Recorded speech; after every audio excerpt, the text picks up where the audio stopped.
कार्यक्रमका सञ्चालक कमरेडलाई, नेपाल खेलकुदका महासङ्घ राष्ट्रिय कार्यकर्ता भेलाका अध्यक्षज्यू, कार्यक्रमका प्रमुख अतिथि, नेपाल कम्युनिस्ट पार्टी एमाले केन्द्रीय कमिटीका नेता एवं पूर्व मन्त्री कर्णबहादुर थापाज्यू, व्यास महासेन राष्ट्रिय खेलकुद परिषदका आदरणीय सदस्य सचिवज्यू, सम्पूर्ण उपस्थित नेता साथीहरू, कमरेडहरू र यो भेलामा सहभागी हुन आउनुभएका देशका 77वटै जिल्लाबाट प्रतिमूलक ढङ्गले आउनुभएका सम्पूर्ण खेलाडी मित्रहरू, खेलप्रेमी साथीहरू, उपस्थित महानुभावहरू, पत्रकार साथीहरू, यहाँहरू सबैलाई अनिवार्य केन्द्रीय कमिटीको तर्फबाट मेरो व्यक्तिगत तर्फबाट हार्दिक अभिवादन व्यक्त गर्न चाहन्छु, लाल सलाम भन्न चाहन्छु।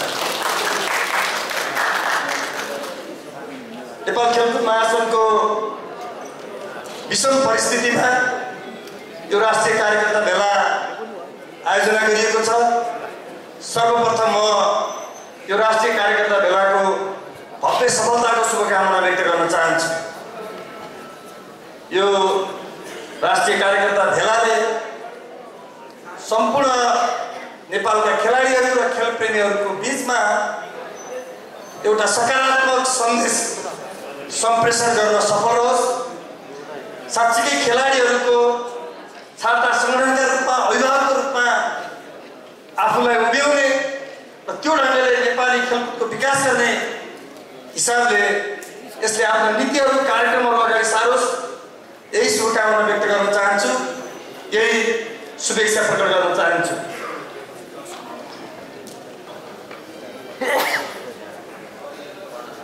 नेपाली खेलकुदलाई र खेलाडीहरूलाई वास्तवमा राष्ट्रियता र राष्ट्रिय एकताको प्रतिबिम्ब र पहिचानका रूपमा स्थापित गर्नुपर्छ। खेलकुद परिषदको राष्ट्रिय खेलकुद परिषदको सदस्य सचिव पनि यहाँ हुनुहुन्छ।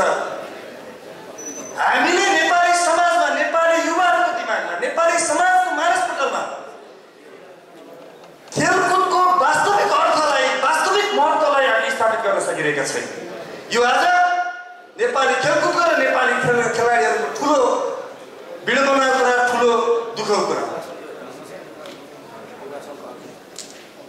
राम्रा मान्छेहरू डक्टर, इन्जिनियर बन्न जाने अथवा कुनै राम्रो पेसा व्यवसायमा जाने र समाजमा कहीँ पनि काम नलागेका मान्छेहरू, समाजमा कहीँ केही पनि गर्न नसकेका मान्छेहरू कि राजनीति बन्ने कि खेलाडी बन्ने, यस्तो खालको परिपाटी, यस्तो खालको गुज्रेको चिन्तन, पछौटे चिन्तनबाट नेपाली खेल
स्थापित गर्नुपर्छ भन्ने मलाई लाग्छ।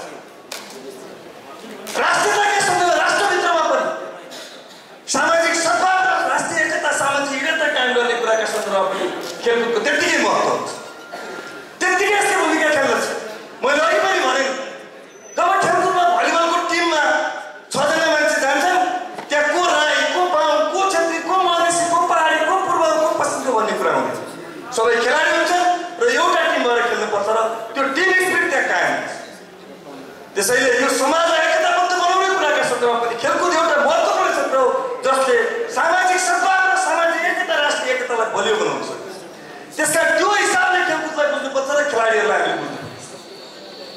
अझ नेपालको राजनीतिमा नेपाली समाजमा टिम स्पिरिटको कुनै पनि मिसन प्राप्त गर्नका निम्ति, लक्ष्य हासिल गर्नका निम्ति, विजय प्राप्त गर्नका निम्ति टिम स्पिरिटको कति महत्त्व हुन्छ भन्ने कुरा त्यो खेलकुदबाट सिक्न सक्छ। चाहे क्रिकेट खेलबाट होस्, चाहे भलिबल खेलबाट, फुटबल खेल, यस्ता खालका टिम स्पिरिट भएका खेलहरू, टिम भएका खेलहरूबाट हामी त्यो कुरा बुझ्छौँ र टिम स्पिरिटका माध्यमबाट हामीले सिङ्गो समाजलाई, राजनीतिलाई, पार्टीहरूलाई, दलहरूलाई अगाडि बढाउन सकिन्छ भन्ने कुरा पनि बुझ्न सकिन्छ। त्यसो भएको हुनाले यो खेलकुद राष्ट्रको पहिचान हो, सामाजिक सद्भाव र सामाजिक एकताको एउटा महत्त्वपूर्ण क्षेत्र हो, टिम स्पिरिटको एउटा नमुना हो। अझ त्यति मात्र होइन, मैले अन्तिम कुरा भनेर म मेरा भनाइहरू अन्त्य गर्छु कि वास्तवमा एउटा देशलाई विकास गर्ने, एउटा समाजलाई समृद्ध बनाउने, अगाडि बढाउने हो भने स्वस्थ नागरिक उत्पादन गर्नु जरुरी छ, नागरिकहरू स्वस्थ हुनु जरुरी छ। र म तपाईँहरूका बिचमा दावाका साथ भन्न सक्छु, खेलाडीहरू र खेल खेल्ने मान्छेहरू अत्याधिक स्वस्थ हुन्छ। त्यसकारण म भन्न चाहन्छु, अब यो खेलकुद महासंघले यो अभियान चलाओस्, अन्डासन पनि यो अभियानमा छ, दुईटा अभियान हामीले चलाउनुपर्छ। अब ठुला ठुला अरबौँ, 10औँ अरबौँ खोल्ने हस्पिटलभन्दा 10 करोड खोलेर खेलकुद प्रतिष्ठानहरू, खेलकुद एकाडेमी स्थापित गर्नुपर्छ, ताकि त्यो 10 करोड खर्च गरेर बनाएको हस्पिटलभन्दा बढी त्यो 10 करोड खर्च गरेर बनाएको खेलकुद प्रतिष्ठानले नागरिकहरूलाई स्वस्थ बनाउँछ र लङ लाइफ पनि हुन्छ, जीवनभरि दीर्घायु हुन्छ। औषधि खाएर, त्यो एन्टिबायोटिक खाएर जीवन दीर्घायु हुँदैन, एकछिन रोक्तनिक होला, दीर्घायु बनाउन सकिँदैन, कमजोर बनाइन्छ। त खेलाडी त खेल खेलेपछि दीर्घायु पनि हुन्छ, स्वस्थ पनि हुन्छ, बलियो पनि हुन्छ र वास्तवमा देश विकासका लागि त्यसले योगदान पनि गर्न सक्छ। त्यसकारण हाम्रा युवाहरूलाई, हाम्रा खेलाडीहरूलाई, हाम्रा जनताहरूलाई देश विकासमा केन्द्रित गर्नु पनि खेलकुदको विकास गर्न र खेलाडीहरूलाई त्यही रङ्गले अगाडि बढाउनु पर्छ। र म भन्न चाहन्छु, वास्तवमा यो खेलकुद महासंघ खेलाडी र खेलकुदको नेतृत्व गर्न सकेका, खेलकुदको महत्त्व बुझेका, खेलाडीलाई माया गर्न सक्ने मान्छेहरूको फ्युजनको संरचना रूपमा अगाडि बढाउनुपर्छ। एउटा बुझाइ छ कि साँच्चै खेलाडीहरू मात्रै खेलकुद महासंघमा हुँदा अथवा नेतृत्वमा हुँदा खेलकुद महासंघ राम्रो हुन्छ कि भन्ने हुनसक्छ, त्यो पनि होइन। अथवा खेलभित्र प्रवेशै नगरेका मान्छेहरू, खेल्दै नगरेका मान्छेहरूले मात्रै खेलकुद महासंघको अथवा यस्ता खालका राजनीतिक सरकारको नेतृत्व गर्दा हुन्छ कि भन्ने लाग्छ, त्यो पनि होइन। यो दुईटैको फ्युजन 50-50% अथवा 40-40%को नेतृत्व स्थापित गर्ने कुराले मलाई लाग्छ सम्पूर्ण नेपाली खेलाडीहरूको यसले र खेलकुद क्षेत्रको यसले नेतृत्व गर्न सक्छ, नेतृत्व गर्न सक्छ। म यो कुरा अनुरोध गर्न चाहन्छु र अनुरासुल र अर्को एउटा कुरा खेलकुद महासंघ र अनुरासुलले सँगसँगै गर्न पनि जरुरी छ। नेपालका खेलाडीहरू रहरले खेल्ने, यसो मनलाई खेल्ने स्थिति छ। खेलकुदलाई पेसाको रूपमा, प्रोफेसनल रूपमा यसलाई व्यवसायिक बनाउने हो, पेसाका रूपमा बनाउने हो भने यसलाई एकाडेमिक क्षेत्रमा पनि स्थापित गर्नुपर्छ। त्यसकारण अनुरासुलले के भन्यो भने अब स्पोर्ट्स युनिभर्सिटी बनाउनुपर्छ र स्कुलदेखि जसरी एउटा विषय अनिवार्य अङ्ग्रेजी, गणित बनाए जस्तै खेलकुदको पनि एउटा विषय बनाउनुपर्छ र सबै विद्यार्थीहरूलाई स्कुलदेखि खेलकुदको जागृति गराउनुपर्छ भनेर हामीले भनेका छौँ। र यसका सन्दर्भमा खेलकुद महासंघ र अनुरासुल सँगसँगै राज्यको ध्यान आकर्षण गराउने संयोगले खेलकुद परिषदको सदस्य चाहिँ पनि यहाँ हुनुहुन्छ, नेपाली खेलकुदको सर्वोच्च संस्था।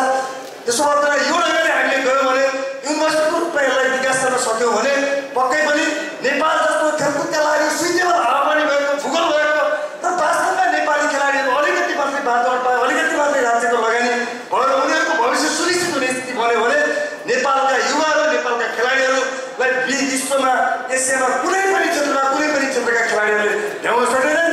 नेपालका खेलाडीहरू उत्कृष्ट छन्, यसको लागि वातावरण बनाउने कुरामा खेलकुद महासंघले भूमिका खेल। मेरो यही शुभेच्छा प्रकट गर्न चाहन्छु, यही विश्वास व्यक्त गर्न चाहन्छु र यो कार्यक्रम भव्यतापूर्वक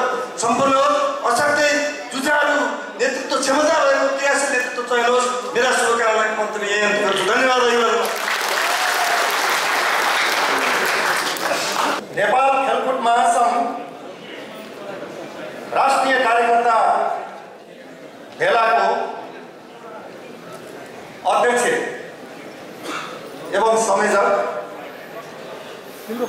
आजका विशिष्ट अतिथि केन्द्रीय सदस्य एवं कर्णाली प्रदेश का सुदूरपश्चिम प्रदेश का अध्यक्ष कमरेड कर्ण थापा, केन्द्रीय सदस्य मित्रहरू, विभिन्न जनवर्गीय संगठनका नेतृत्व वर्ग र खेलकुद महासंघ राष्ट्रिय भेलामा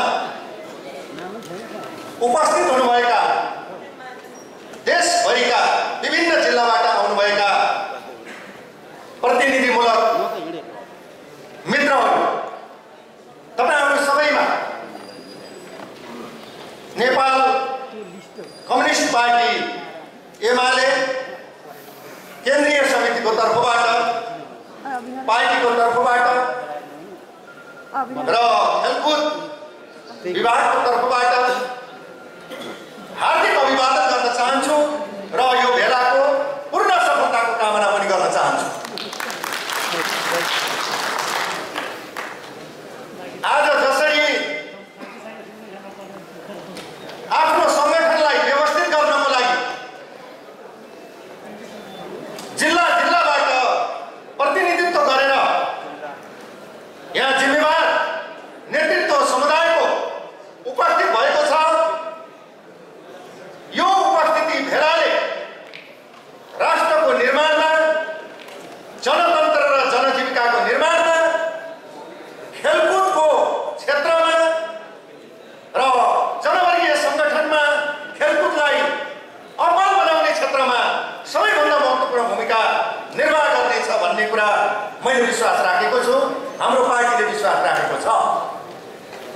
आज यो कार्यक्रमको प्रमुख अतिथि सम्माननीय प्रधानमन्त्रीज्यू एवं पार्टीका सदस्य अध्यक्ष कमरेड केपी शर्मा ओलीज्यूको हुने भन्ने हाम्रो निर्णय भएको थियो। आकस्मिक रूपमा दोस्रो कोभिडको लहर र सरकारी क्षेत्रबाट यसलाई नियन्त्रण गर्नको लागि र सरकार प्रमुखकै तर्फबाट आह्वान भएको र निर्णय पनि भइसकेको सन्दर्भमा यस प्रकारको भेलाहरू, सामूहिक जमघटहरू, मेलाहरूलाई केही नियन्त्रण गर्दै कम मान्छेहरूको बिचमा कार्यक्रमहरू गर्दै जानुपर्ने सरकारको निर्णय भएको हुनाले आज बिहान पनि कमरेड ओलीज्यू यहाँ उपस्थित हुने मनसाय हुँदाहुँदै पनि यहाँ उपस्थित हुन सक्नु भएन। उहाँको यो भेलाप्रति पूर्ण शुभकामनाको सन्देश पठाउनु भएको छ हामी मार्फत र सर्दै पार्टी अध्यक्ष ज्यूबाट यो भेलाको पूर्ण सफलताको कामना पनि गर्नुभएको हुनाले उहाँलाई सम्पूर्ण यो भेलाको उपस्थित प्रतिनिधिको तर्फबाट हार्दिक धन्यवाद एवं कृतज्ञता ज्ञापन गर्न चाहन्छु। हामी आकस्मिक रूपमा बिहान पार्टीको सम्बन्धित निकायको बैठक बस्नु पर्यो सर्दै अध्यक्षज्यूसँग।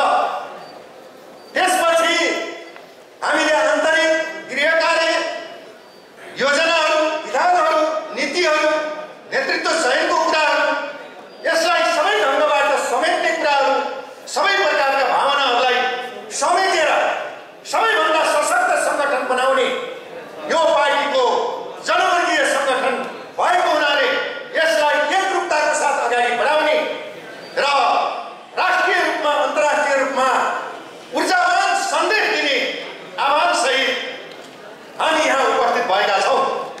निश्चित रूपमा यसले सबै क्षेत्रलाई समेटेको, सबै प्रदेशलाई समेटेको, सबै जिल्लाबाट प्रतिनिधित्व गर्ने नेतृत्व चयन गर्नेछ, हामीलाई विश्वास छ। त्यो नेतृत्वप्रति हामी पूर्ण शुभकामना एवं सफलताको कामना गर्दछौँ।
देशमा विश्वस्त छ।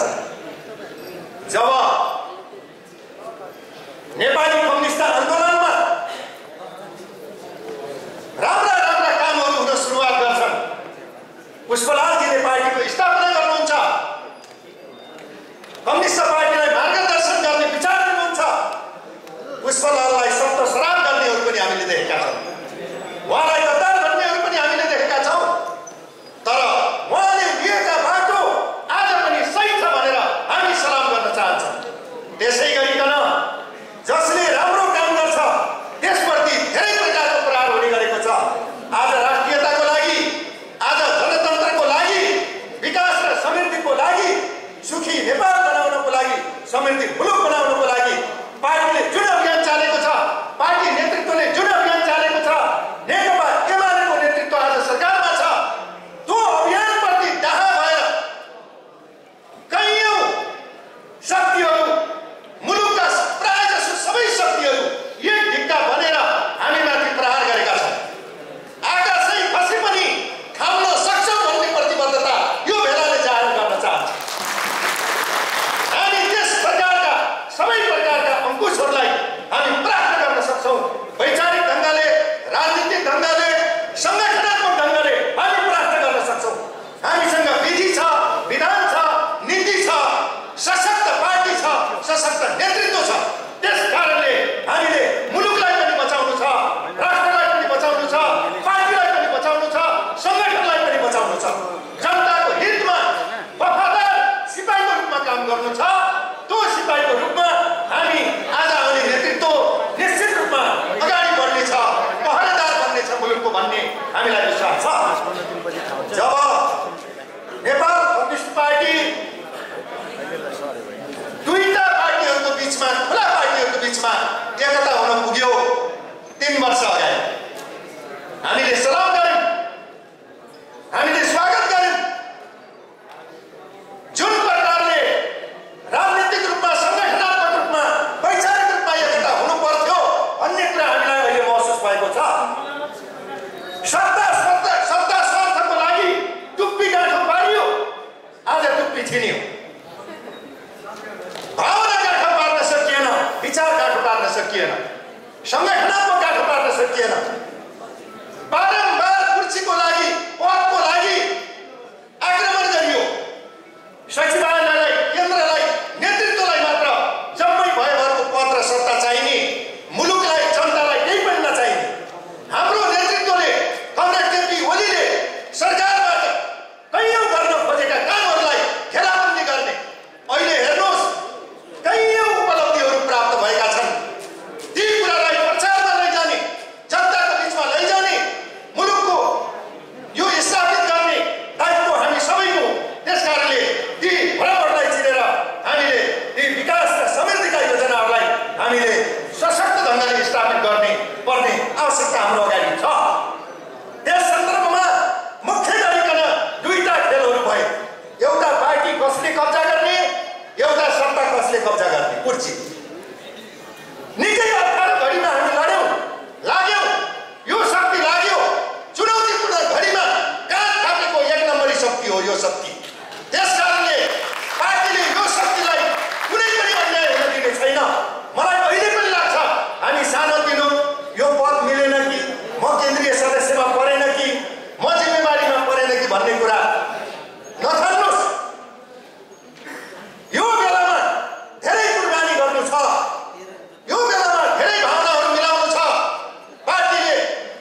सचेत र सङ्गठित ढङ्गले हाम्रो सङ्गठनलाई स्थापित गर्दै हामी वडा तहसम्म पुग्छौँ।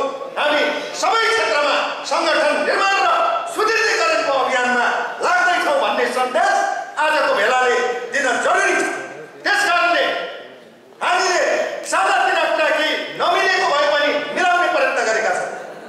पूर्व माओवादी केन्द्रको धारबाट पनि आबद्ध टिम छन्, अन्य स्वतन्त्र धारबाट पनि आबद्ध टिमहरू छन्, पूर्व एमाले टिमबाट आबद्ध साथीहरूको टिम छ।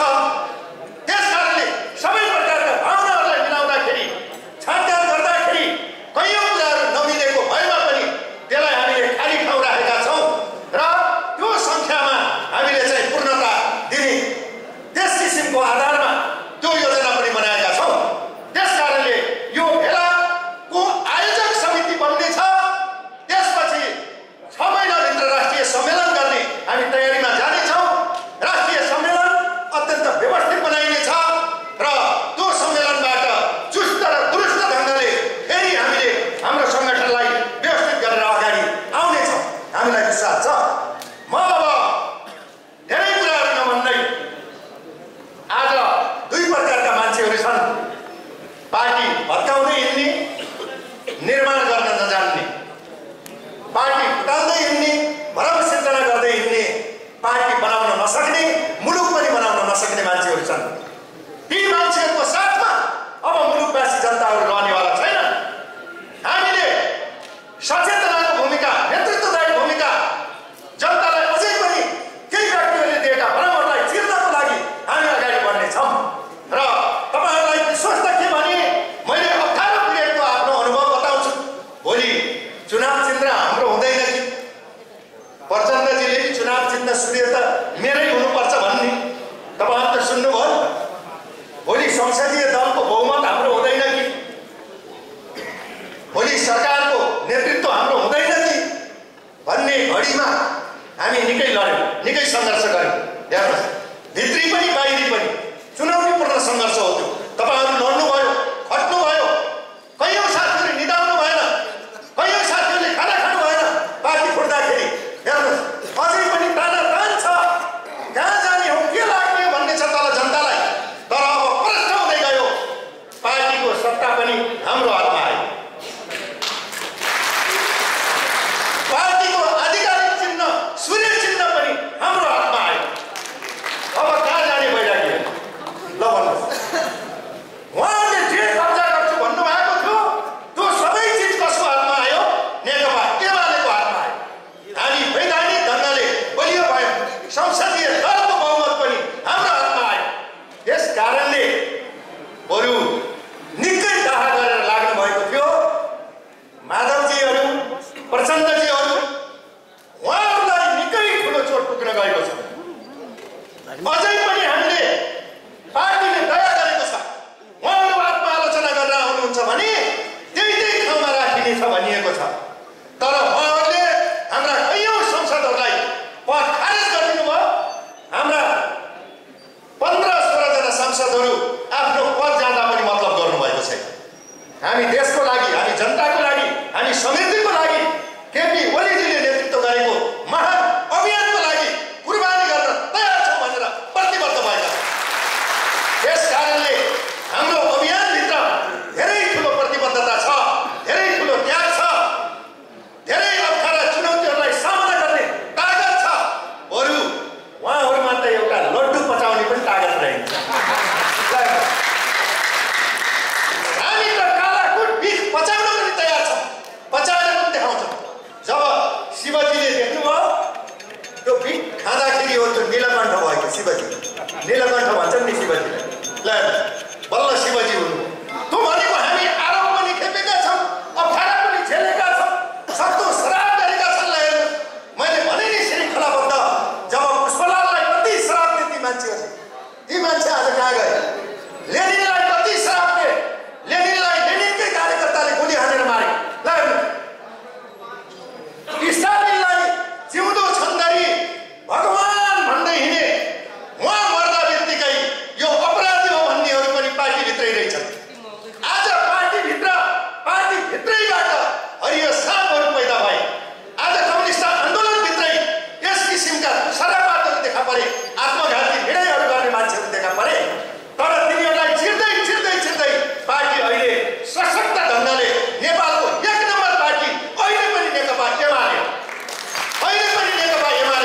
नेपालको 1 नम्बर पार्टी 120 जना सांसदहरूले समर्थन गरेको पार्टी हो। यो कसैले दया गरेर केपी ओलीजी अडिएको होइन। सरकारको नेतृत्वमा एक दिन पनि बाँकी राख्ने छैनौँ। संसदबाट गलत दायर फालिन्छ भनेका थिए, किन फाल्न सकेनन्? बरु उहाँहरू कहाँ जानुभयो? उहाँहरू कहाँ हुनुहुन्छ अहिले? हामी त सशक्त ढङ्गले पार्टी बचाएर, मुलुक बचाएर, जनता बचाएर, चाहे मेलम्चीको पानी विस्तार गर्ने होस्, चाहे सुरुङ खन्ने होस्, चाहे बिजुली विस्तार गर्ने होस्, चाहे मरिन डाइभर्सन होस्, चाहे वर्षी 11 गते हुँदैछ हाम्रो यो 11 गते हुँदैछ हेर्नुहोस् उद्घाटन। यो सानो कुरा होइन। रानी पोखरी जे भन्नुहोस्, मुलुकमा जसले जति सरापे पनि, जति आरोप लगाए पनि हाम्रो काम ड्याङ्की ड्याङ अगाडि बढेको छ। हेर्नुहोस्, खेलाडीले जसरी हानेका छन् तिनीहरूले लिन्छन्, हाम्रो पार्टीको पनि अभियान ड्याङ्की ड्याङ अगाडि बढेको छ। यस कारणले सामान्य अभियान होइन, धेरै ठुलो कुर्बानीसहितको अभियान छ।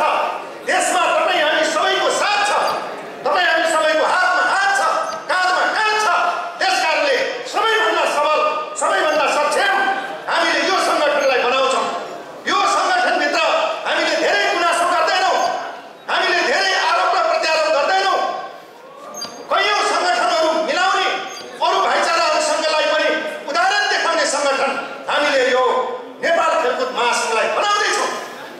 त्यस कारणले पार्टीको बलियो जनवर्गीय सङ्गठनको रूपमा यसलाई अगाडि बढाउँ भन्दै यो भेलाबाट चयन हुने नेतृत्वप्रति अग्रिम बधाई दिँदै र यहाँ उपस्थित सबै हाम्रा हुनहार प्रतिनिधि पर्यवेक्षक, पार्टी र क्रान्तिप्रति त्याग र बलिदान गर्न तम तयार भएका नौजवानहरू सबैप्रति सलाम गर्दै म बिदा हुन चाहन्छु। हस्त अभिवादन। यो राष्ट्रिय भेलाका अध्यक्ष कमरेड, यो कार्यक्रममा विशिष्ट अतिथिका रूपमा रहनुभएका पार्टीका केन्द्रीय सदस्य कमरेड हिलबहादुर थापाज्यू, पार्टीको केन्द्रीय सदस्य सुदूरपश्चिम प्रदेशका सचिव कमरेड राजेन्द्र सिंह रावज्यू, हाम्रो यस खेलकुद महासङ्घको विभिन्न जिम्मेवारीमा रहनुभएका कमरेडहरू र हाम्रो यो भेलालाई शुभकामना दिनका निम्ति आउनुभएका अतिथि कमरेडहरू र देशभरिबाट यो भेलामा प्रतिनिधिका रूपमा सहभागी हुनुभएका देशैभरिका विभिन्न विधाका खेलाडी साथीहरू, यहाँहरू सबैलाई म पार्टी केन्द्रीय कमिटीको तर्फबाट, सुदूरपश्चिम पार्टी कमिटीका तर्फबाट म हार्दिक अभिवादन गर्न चाहन्छु, लाल सलाम पेश गर्न चाहन्छु।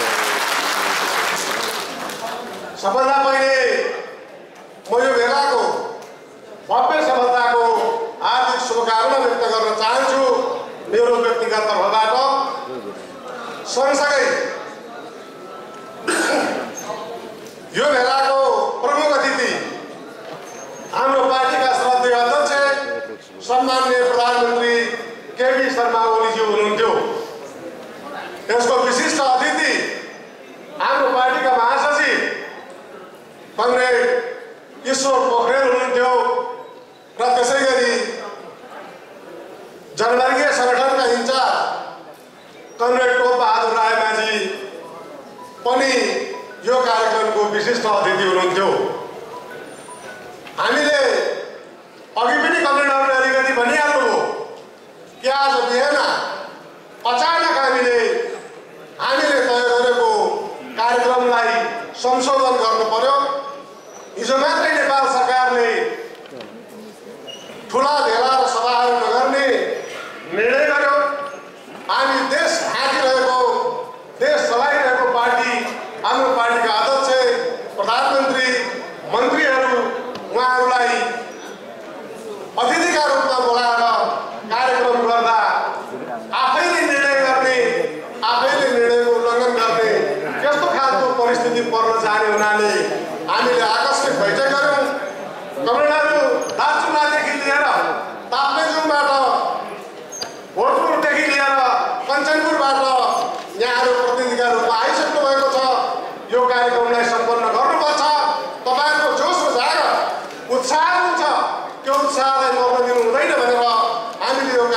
कार्यक्रमलाई निरन्तर रूपमा अगाडि बढाउने भन्यौँ र पार्टीको अध्यक्ष महासचिव इन्चार्ज संगठन विभागका प्रमुख कमरेड विष्णु पौडेल समेतको उपस्थितिमा हामी दुईजनालाई यो कार्यक्रमलाई सञ्चालन गर्ने उहाँहरूले हामीलाई खटाउनुभयो। त्यस अनुरूप आजको हाम्रो कार्यक्रम भइरहेको छ। यसर्थ सम्माननीय प्रधानमन्त्री केपी शर्मा ओली, हाम्रो पार्टीका महासचिव ईश्वर पोखरेल, हाम्रो पार्टीको जनवर्गीय संगठनका प्रमुख इन्चार्ज कमरेड टोपबहादुर रायमाझी र कमरेड हाम्रो संगठन विभागका प्रमुख र मन्त्री समेत रहनुभएका कमरेड विष्णु पौडेल, उहाँहरू समेतको तर्फबाट म तपाईँहरू सबै कमरेडहरूलाई यो कार्यक्रमको शुभकामना व्यक्त गर्न चाहन्छु। हामी खेलकुदको क्षेत्रमा लागेका मान्छेहरू हौँ। मान्छे प्राणीहरूमध्ये सबैभन्दा विशिष्ट प्राणी हो, भिन्न प्राणी हो र सबभन्दा उत्कृष्ट हो। के कारणले उत्कृष्ट र भिन्न हो भने प्राणीहरू सबैमा सबै प्रकारका सामान्य चेतनाहरू, सामान्य ढङ्गले बाँच्ने, हुर्कने, आफ्नो जीवन निर्वाह गर्ने, चल्ने, यी सबै चिजहरू लगभग सबै प्राणीहरूमा उस्तै हुन्छ। मान्छेमा दुईटा कारणले गर्दा मान्छे विशिष्ट हो। दुईटा कारणले गर्दा मानव जाति उत्कृष्ट प्राणीका रूपमा रह्यो। एउटा हो उसँग भएको सिर्जना, अर्को हो उसँग भएको विवेक। विवेक र सिर्जना हरेक मान्छेहरूमा उस्तै र बराबरी हुनुपर्ने हो, तर सबैसँग उस्तै र बराबरी हुन सक्दैन। मान्छे प्राणी जगतमा सबभन्दा उत्कृष्ट र मान्छेहरूमध्ये पनि खेलाडी।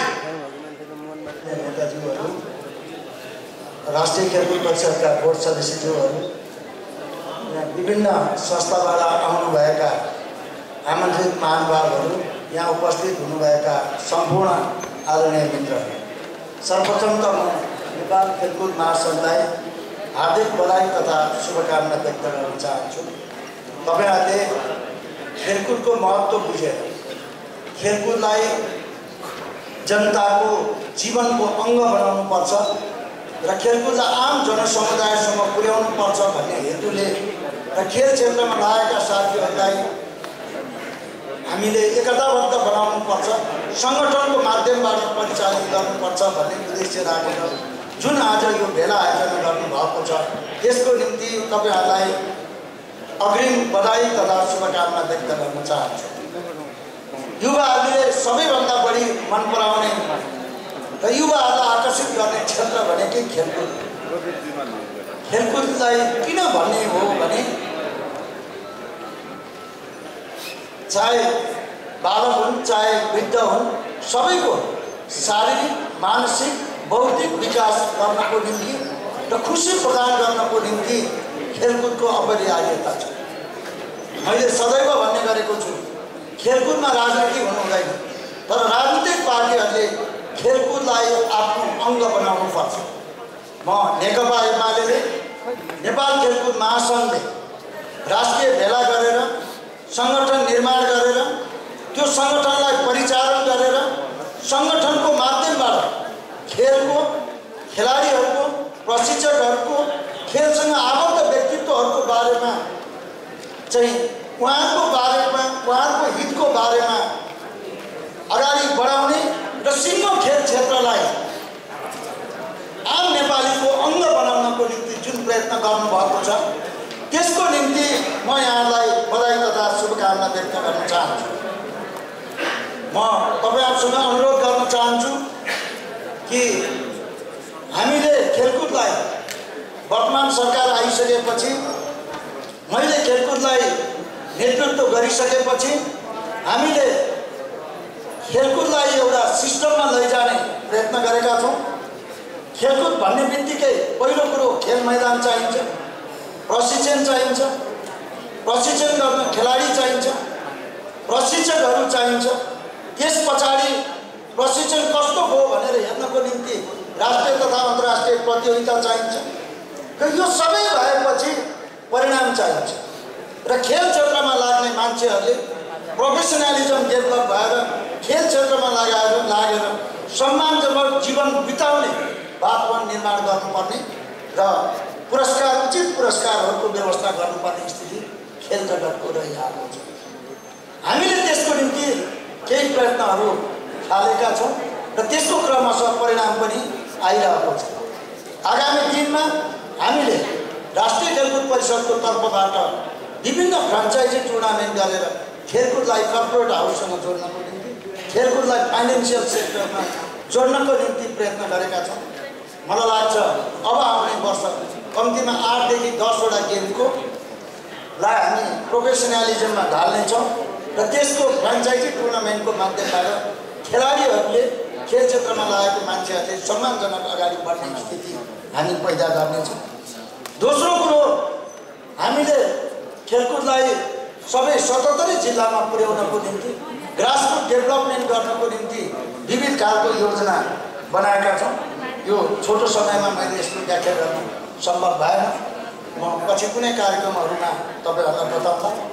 र हामी नेपाल खेलकुद महासङ्घको यो राष्ट्रिय भेलाले खेलकुद सम्बन्धी उचित नीति पारित गर्ने, उचित सुझाव र सल्लाहहरू राष्ट्रिय खेलकुद परिषदलाई दिने, योग्य सबल र सक्षम नेतृत्व निर्माण गर्ने क्रममा यहाँहरूलाई सफलता मिलोस् भनेर शुभकामना व्यक्त गर्न चाहन्छु। र आगामी दिनमा हामी नेपाल खेलकुद महासङ्घसँग हातेमालो गर्दै सहकार्य गर्दै खेलकुदलाई राष्ट्रिय एकताको सूत्रमा बाँध्दै राष्ट्रको स्वाभिमान अगाडि बढाउने, राष्ट्रको पहिचान राष्ट्रिय अन्तर्राष्ट्रिय जगतमा बढाउने, खेलकुदको माध्यमबाट नेपाललाई विश्वव्यापी रूपमा चिनाउने र खेलकुदलाई सुन्ने, सुनाउने, लेख्ने, पढ्ने, हेर्ने र चासोको रूपमा लिने र कम्तीमा पनि खेलकुदलाई स्वास्थ्यसँग जोडेर सबैले खेलकुदलाई आत्मसात गर्ने वातावरण बनाउनको निम्ति हामी तत्पर छौँ। मेरो समय सकियो, सबैलाई धन्यवाद। यो कार्यक्रम